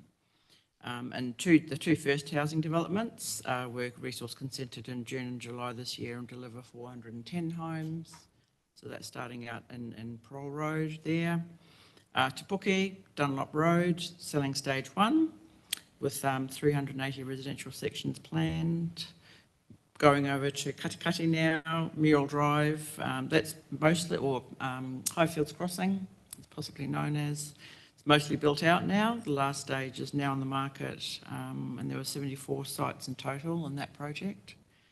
And round to Waihi Beach now, and Browns Drive, stage 1 is underway with construction of 96 2 and 3 bedroom homes. So, as I say, our role is significant around the infrastructure planning and provision, and I've just got a little summary there of some of the work in Mokoroa and just the significance of the cost that is required to just bring land available, ready to be available to market. So next I just want to speak to some good examples of affordable home ownership products. One is one that's just about to finish. So this was a special housing area, which is a program that central government initiated some years ago, and Council formed a partnership with Classic Builders, and Kaimai Views was then developed. There's only 2 more houses to be built there, that be built, I think, finished February and March. So there's been approximately total 240 homes built there, and the agreement that Council had with Classic Builders was, and indeed part of a special housing area focus, was to deliver a proportion of affordable housing, and that indeed did occur. So in the overview there, and the example is in 2020, when the median house price was 655,000. The third stage of homes released sold for 500,000 and under. So there are 27 Kiwi built homes built and sold as part of that program, as well as half of the development was required to be affordable to purchase. And the other example is a project that's just starting out, also in Mokoroa, but also focused on home ownership. So the focus there is the organisation New Zealand Housing Foundation, which is a really experienced home ownership not-for-profit organisation. So they work with working households, so they work with families to assist them into home ownership. And this is the first project they've undertaken in our district. As I say, that is just starting out. So those two examples don't solve the housing crisis for the district, but it solves the housing issues for those people who have been able to purchase a home in that area or will be able to purchase a home in that area, and gets people on the housing ladder. And it also shows what can be achieved. So moving over to warm, dry and healthy homes, I'm sure you're familiar with the issues facing a proportion of houses in the sub-region just around, being damp or mouldy, and really requiring work to become a warm and dry house. Council has been supporting a healthy home program, which is called 20 Degrees, since 2020. And it's called 20 Degrees because the aim is to, for a house to be able to reach 20 degrees on a winter's night. So heating and obviously insulation, addressing drafts and whatnot. So the benefits of that, apart from it just is the right thing for people to be able to live in homes that are warm and dry and healthy, is that absence from employment and absences from school reduces when people live in healthy homes, and a lot less scripts are needing to be written, which means people are, I was going to say more well, but that's not, yeah, you know what I mean. People are healthier. So that program works with communities who have severe housing needs, and they'll carry out assessments, and they'll work alongside whānau to help them address the issues. And they also provide workshops and do-it-yourself lessons. So it's very much focused on enabling people to, in an ongoing way, support themselves to maintain a healthy home, particularly around ventilation and moisture and whatnot. So we contribute funding towards that, along with a number of other partners that are listed there. So moving on to public and community housing, I've got a couple of examples there. That's not the sum total of all the housing that's been built over the last a number of years. I've just popped two in there. So one in particular that I wanted to mention, so the main social housing provider in the sub-region is Accessible Properties Limited, and they were granted resource consent for a 13-unit social housing development in Te Puke this year.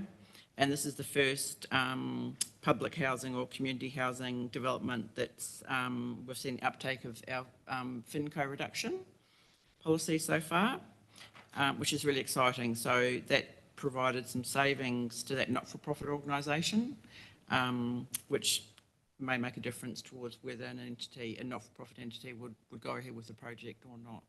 I think there's a lot of value in that. Medium density housing, so Plan Change 92, which I'm sure you're no stranger to. So the beauty of that is it does enable better use of land, so better use of sections. You can provide, for example, more houses on one section, but also there's a better opportunity to provide multi-generational living. So, for example, developing a dwelling or secondary dwelling on a section. So it's both in Te Puke and in Mokoroa, and also new residential areas are being added to those locations. So that certainly also goes a way towards more housing can be provided to meet the needs of that local community. In affordable rental housing, the elder housing redevelopment in Katikati, no presentation on housing outcomes would be complete without speaking to that. As you'll be familiar with, so the move to support our elder community by retaining and redeveloping our elder housing was backed by the community in our long-term plan consultations in 2021 for 2031. So 88% of community supported that. So this is where you can see about lead time sometimes. So we're acting on that now. In terms of seeing physical outcomes, we're increasing the number of elder housing units on the Herring Crescent site from 11 to 26 units. So we've been successful in securing funding from central government, so a grant, 5.8 million from the Ministry of Housing and Urban Development, Affordable Housing Fund, together with 4.6 million council set aside from its Better Off funding. So we'll more than double our elder housing stock in Katikati. And moving on to local housing networks. So this has been a focus now for some time. It's acknowledged that it's a good evidence-based approach for addressing housing needs is through a local approach. Absolutely, you need work across the nation, so New Zealand, and that helps set policy settings for central government. And also there's work obviously happening at the smart growth level, but then you also need to look at district-wide and local areas, because each of our communities are quite different and quite unique. So to this date, we've developed a housing needs assessment and a local strategic housing plan for Te Puke. So that initiative for the Te Puke Housing Network has been going for quite some time. And just this year, Katikati Housing Network has started, and we're in the process now of developing up a housing systems plan or a strategy. So I'd say that, yeah, in 5 years, so we think back to 2018 when Council developed the first housing action plan. Good progress has been made. Obviously, more can be achieved and more needs to be achieved. The onus isn't only on Council. It's very much a complex area housing provision, and it takes a range of stakeholders to be involved in terms of addressing those gaps. And we do work closely in collaboration with other entities, both at that local place-based way and in terms of district initiatives and how we connect with other entities in smart growth. So next steps, where do we go next? So we're reviewing the action plan, and we'll update the plan, and we'll incorporate the place-based approach and look at priorities for the next 3 or so years. Obviously also change of government and seeing how that unfolds and what opportunities that brings will be part of the picture as well. Thank you very much, Simon. Could I start with 2 questions? One is the affordability that you referred to. Of the work that you've spoken to with us today, how much is more affordable is housing now in the Western Bay, knowing that we're over 8 times affordable for median income for an average priced home, and it should be 3 times only. At 5 times it's unaffordable. For us, it's over 8 times. What you've told us today, how is that going to bring down the price of housing? Thank you.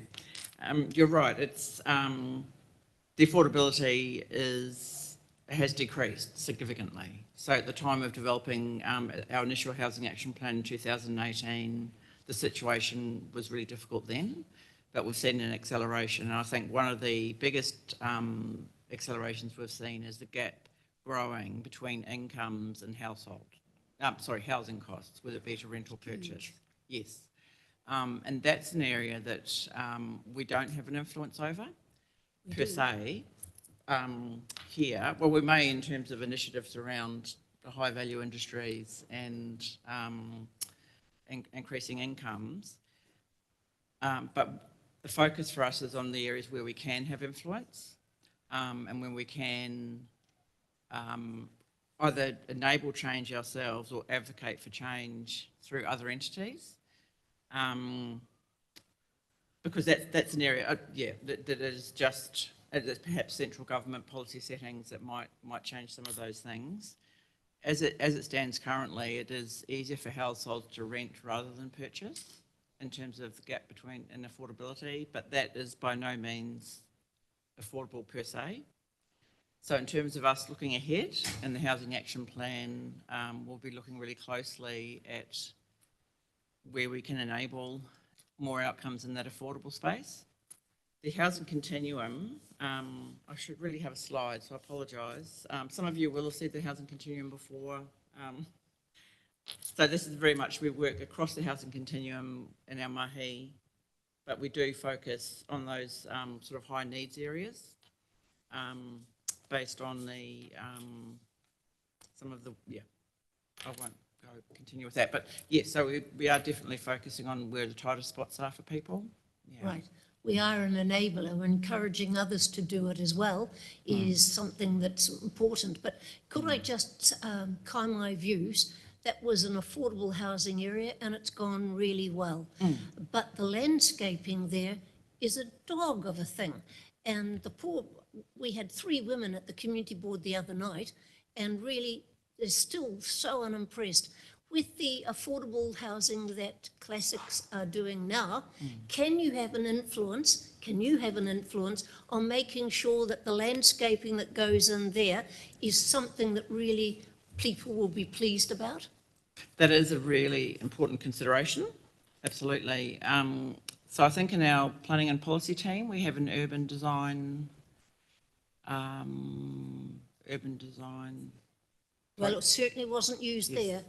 No, I think there's some good learnings probably from that development. Sorry? I can imagine there were some learnings. It was, from that right. development, yeah. A bit late. Questions? Member Richard. Oh, sorry, John Clements. Thanks, Madam Chair. That was, Sorry. there was someone who's well known is Don Brash, and he wrote an article about affordability, but he also wrote about we need to extend the planning and making land more available. So whilst you say council can't help but impacting one sector, it would appear that the challenge is also to make sure that there's a lot of land available for development and therefore bringing the cost down. So what is your committee and what is the council doing overall to make sure that we get land availability in this area right across the whole district from Waihi Beach all the way down to Makatu? I think Rachel would like to answer that one, John. Madam Chair, I was just going to throw to the Mayor. It's not land availability which is the issue, it's the infrastructure and funding that and sequencing that properly. So just rezoning lands, as you've seen with the industrial park in Katikati, doesn't necessarily achieve what you want it to achieve. It's the infrastructure and paying for it that counts. I must say, though, Simon, the Smart Growth did a wonderful study on how unaffordable it is to live in this sub-region. And that was Smart Growth. They did the study, but we haven't seen any evidence as to what might be the answer other than Stephen Selwood last night saying more land should be available. And we've had also Nigel Tutt saying today more land should be available. Mayor has answered the question. Could I ask the other members of Smart Growth, because they're the ones who represent us, John, what are you going to do about it?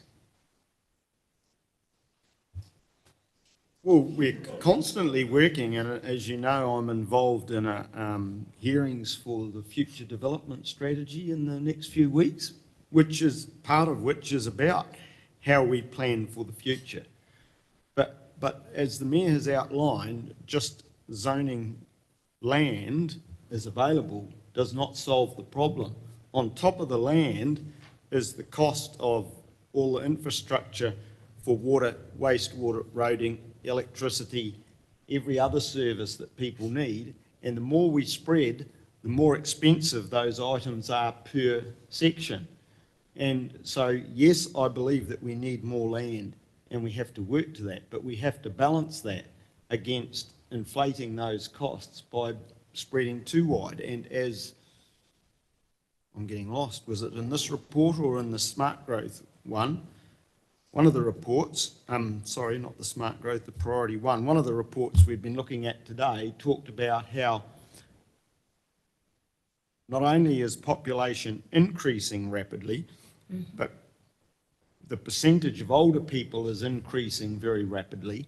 And so that greatly increases the need for smaller 1 and 2 bedroom units to enable the transition for some of those people that want to free up existing homes for families. So it's a complicated process, as I'm sure Simon will tell you. It's not just as simple as saying more land will make the price of houses cheaper. Councillor Thwaites. Pretty much all been said by John, but you saw the graphic on his sheet, for Simon's sheet, sorry. $160 million worth of roading projects in Amakoroa, $40 million of Three Waters to develop those 800 houses, you said. If you look at, following on from what John said, if you look at Kaimai Views, it's a classic case. 2 houses left to be built, it's completely built up. So what's coming up the list, which is exciting, is a special development project that could be the catalyst at Tauriko, which will just swallow up land as it goes, and you won't be able to sit there and grow avocados or kiwifruit in the middle of the development area for 10 years, because sounds like they're going to be empowered with the power to just compulsory purchase your land at market value and minimise that cost of infrastructure. So I have a different view to the other Don, because Don's view is just zone everything residential, but to me, the cost, and my personal view is you must develop and fill up the areas as you go. Fill up schools, fill up the water pipes, and then move on to the next one. But when you've got all these park pits all over the place, yeah, that's the killer, because it's killed this district for years. Because on top of that $200 million you talk about is a $600 million extension of stage 2, which you've always talked about, to get transport out there. So that's the catalyst. Who knows, we might have a decent government on infrastructure. Rachel. Madam Chair, I just wanted to add to the kōrero of our smart growth councillors, and maybe just to reflect on something that Simon said, which is we developed our housing action plan in 2018, and here we are in 2023. And although the housing crisis is indeed acute, I think it's important to reflect on what we have achieved. So the fact that Council has adopted a policy around financial contribution relief for community housing providers and for Papakainga, I think you are going to see, and Simon has given an example of uptake of that, and you are going to see more, particularly in the Papakainga space. The fact that this council has ring-fenced its better off first tranche, better off funding to progress housing outcomes in terms of elder housing at Katikati, but equally in working in partnership with Te Arawa Ki Tai, and the fact that we are progressing 12 land blocks through development feasibility imminently, and that has attracted the attention of MHUD. So I feel certain that there is momentum gathering. It's by no means solving the crisis, but in terms of addressing the housing we need, which is at the other end of the housing continuum, there's really good momentum being created, and there's really good policy decisions coming out of this council. Thank you, Rachel. I've got Murray and then Ross and then Anne. I think just back to the Conway Views, it's a while since I drove down that street. Grant. I'm just wondering about the terraced housing units. So they're all finished now as well, are they? So that's known as Kaimai Terraces. So Kaimai Terraces is separate. What was your question, sorry? Oh, I thought that was part of Kaimai Views, and you said there was only 2 houses left. I was just wondering. Sure. No, Kaimai Terraces is separate to the special housing area, as I understand it. So that's still being built? Sorry, what was it? It's still under construction? Correct, yes. So they've built 2, And I think they've built 2. I visited it a little while ago, and probably the other half is still yet to be developed, of the terraces. Yes, Rachel. Thank you, Madam Chair. And I just wanted to add to Kaimai Terraces has got a really interesting gestation. It actually emerged through the 2013 Smart Growth Strategy. And there was a desire from the Housing Affordability Forum at the time to showcase a pilot for housing affordability. And we were the council that put our hand up at that time. It has been a long and winding road to get there, but it was meant to be an exemplar for how you can you can present to market affordable housing options beyond just a price point marker, which is the balance of Kaimai views. So that is yet another example of something that's taken a long time to come to fruition, but it is an example that it can be done.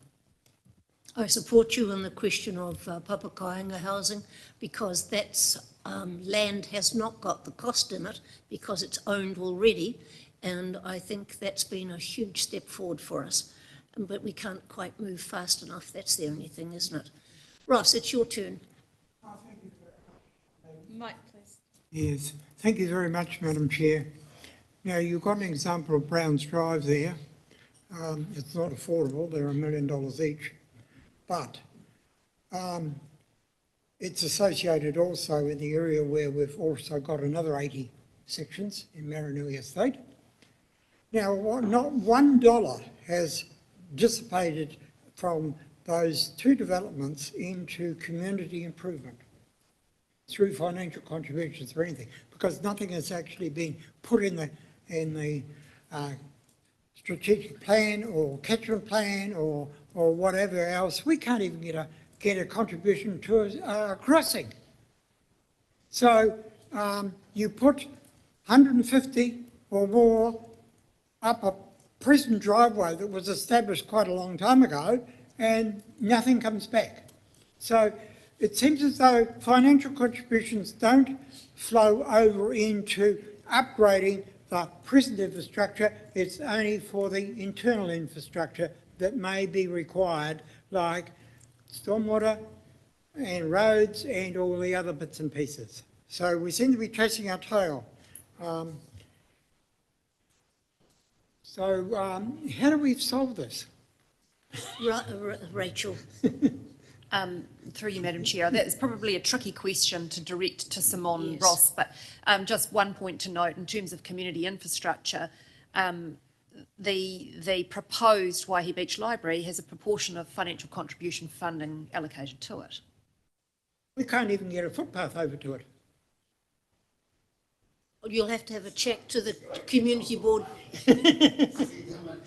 Don, you'll have to have a chat to the community board chairman if you want a footpath. Just by saying, and Councillor Henry.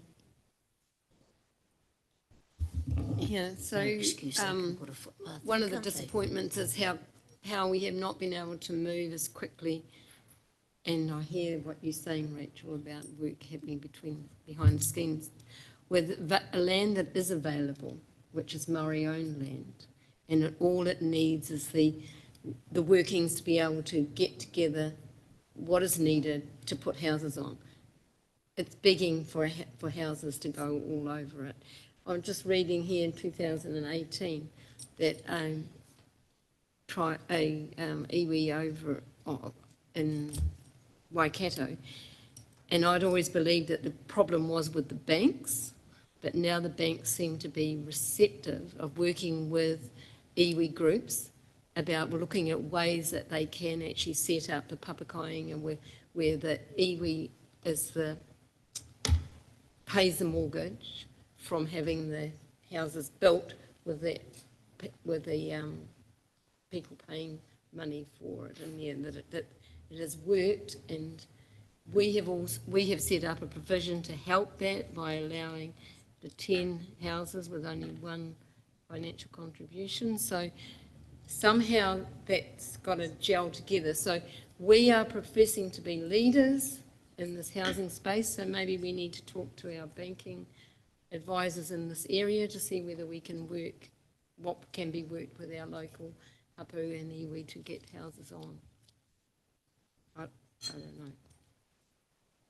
I mean, I think that those are all really valid observations, Councillor Henry, and you're right that there is more innovation emerging in the Papakainga space, including with banks.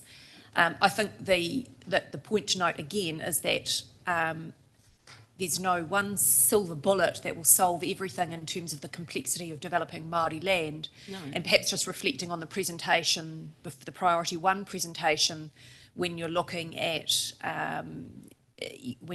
annual earnings for Māori across our district and indeed within Tauranga City, the ability to borrow, even if those mechanisms were available, and then service mortgages on a humble dwelling is indeed another barrier that needs to be navigated. Right, thank you. I've now got Grant.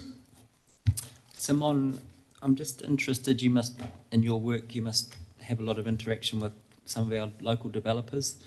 I'm just interested in pre and post inflation and interest rate rises and the interest from developers, how engaged they are now compared to, when we started the Te Puke Housing Network, for example. They were very interested and it was quite refreshing that they came along and were interested in talking to us. But and I did have a second question, which was about houses where multi-generations can live. Is this a thing that is becoming, well, I know it's becoming more prevalent, but the houses where it's occurring are not necessarily well designed or appropriate for that sort of living, but are developers targeting that market because you can have like two incomes supporting a mortgage, for example? Thank you. On developers, this year has been very tough for developers, and I think there's been a downturn in the market. And anecdotally, you've been hearing of staff being laid off in the development sector. So it's certainly the economy and other influences have played a role. So there certainly has been a downturn in the sector. I think that's probably the best. I could say I think certainly there still is a strong interest from the development sector in the housing networks. But yes, it's certainly been a tough year, I think, for the development industry. On the multi-generational housing, it's not really a product that I've seen developed that much of. It's something I'd like to explore more and see where it has been developed, which developers are interested in that space. It might be more a bespoke product, so individual families work closely with a developer who are interested and able to work in that space. Certainly for some of our ethnic communities, that is a way that they would like to live. We know that there's a lot of houses in Te Puke that are fulfilling that need, but they're probably not appropriate for that purpose. But also in, personal experience, where you've got kids that can't afford to go and buy their own home, so they stay with mum and dad, but the house is often not suitable and tensions arise, and it would be really nice to be able to offload them, but it just seems like there's a niche in the market that could be addressed. Oh, Laura. Thank you very much, Grant. Laura, you had a question? Yes, just wanted to make a quick comment to Grant's mention. So we were with some developers today, as you might know, and there were two things they mentioned that 100% keen, that they were ready to hit the ground running. One of the things that's a barrier is red tape, particularly from regional council with policy statements and the like, and the other one was conditions with the weather. So summertime this year, they're really needing that to be a favourable summer, because last year wasn't, and it's not good for developing, was what they said. My question to you, thank you, sorry. So the 20 Degrees program, is that still ongoing? Someone in my community alluded to the fact that that had finished, but maybe they meant that it had finished for Maketu. Thank you. It's ongoing, and the photo here was actually from a workshop in Makatu this year. So if you like, I can, well, no, certainly they're ongoing. Cool. Yes. So, and I think they're, you know, always open to referrals. Cool, okay. Yeah, I'd be really interested in that because I'm going to be working in that space too in another role. Okay. But having a different location too in Makatu might be valuable, just because, yeah, maybe at the marae even or at our community centre might be valuable. I think if you, yeah, Kapai, I think if you speak to, so the person here is Joe, Joe Wills, but I think any of the people that work there are super approachable and, yeah, it makes Thank sense. you. Thank you. Thank you, Laura. And John, last question. Thank you, Madam Chair.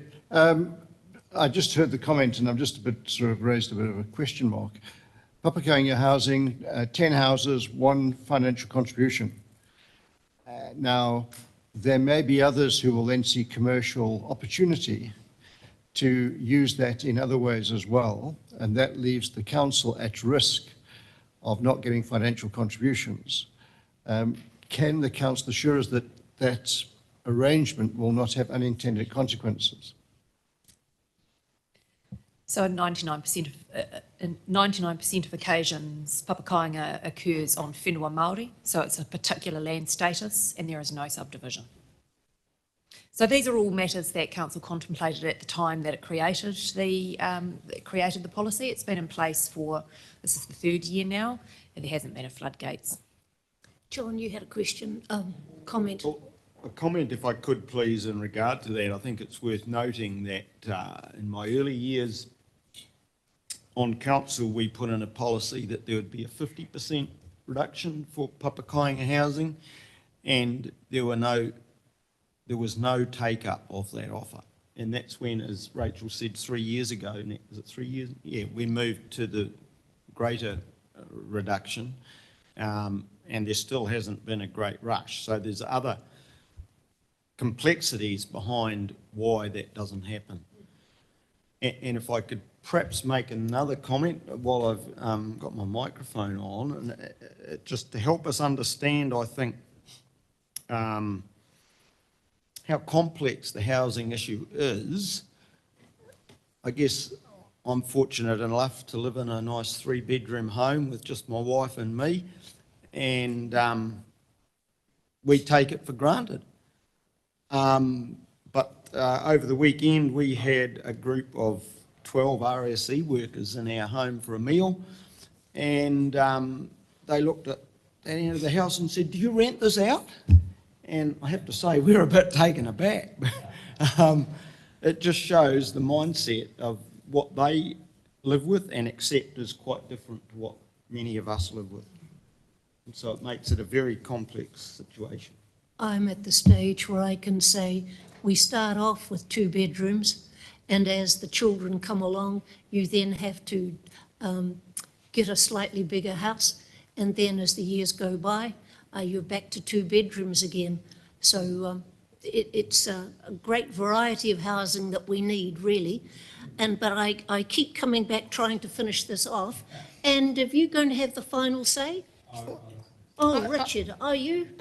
No, I wanted to pick up that Rachel's left the building, a room, because when we did make that decision about reducing FinCos for social housing, and papakāinga was considered in that scenario, the church in Te Puke actually took up that offer, and they got, I think it's three houses and a big and a major dwelling, and they had reduced FinCos because of the nature of the houses, and it wasn't like, it was for more social aspect of it, but I actually can't remember the wording. So it wasn't so it's not designed for the full scale of anyone to have a go at it. It's actually a specific type of purpose for the housing, and it's not.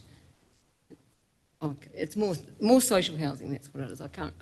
Rachel's Please There's a come great back, Rachel. variety, what you're saying is there's a great variety of community groups out there that are trying to work in the city Yeah, space. but it's not for what, I can see what you were thinking, but there were constraints around it that didn't allow that to happen. And Rachel would be better off to tell her that. Thanks, Anyone Anne. else here who Richard. can remember that from last triennium. Thanks, Anne. Richard? I just wanted to shout out for the housing network. So obviously Te Puke started one and Katikati. Just being part of that, what's really good is seeing everybody from social housing, Kaingaroa, affordable properties, charitable housing, right through to developers are all sitting around the table together, collaborating to try and meet these housing needs. So if you're not aware of that, that's a really good thing that's happening. And, you know, we're starting to see some of those outcomes. So we've also had our forum, so Tangata Whenua Forum just recently. So one of the conversations that come up there around Papakangai and affordable housing. So discussion was going about individual ownership of housing. So I posed the question and said, you know, is the issue about, you know, people owning their house or meeting your housing needs, you know, for your people? And toss the idea about maybe not focusing on the Pākehā model of ownership, but about as a community. And so there's some neat, you know, ideas being tossed out there, and that was something that, you know, because Maori themselves live communally, and it's a good idea about how they can collaborate together to meet the need of housing and not so much the individualistic thought of owning a house individualistically. So, yeah, I just want to mention some of those things, that there's some really good conversations out there. And just a heads up about developers like the Dunlop Road one, obviously those guys are Jamie and Don, and I know that they've found it really challenging, but they've also have gone with an idea of trying to meet the housing need and medium high density. Even though there's profit to be made, that's not been absolutely the driver for them. So it's good to see that too. Yeah. Well, Simone, you can see that your councillors are really, and community board chairs are all engaged in this subject and keen to make progress. So thank you for your report, and I'm happy to move the recommendation that the Strategic Housing Programme Leads report dated 23rd of November, titled Enabling Housing Progress Report, be received. And so it's seconded by Laura. And I'll put that motion in favour, will say aye, against carried. And on that cheery note, I thank you very much for your attention and hope you have a very happy Christmas, because this is the last one for the year. I declare the meeting closed.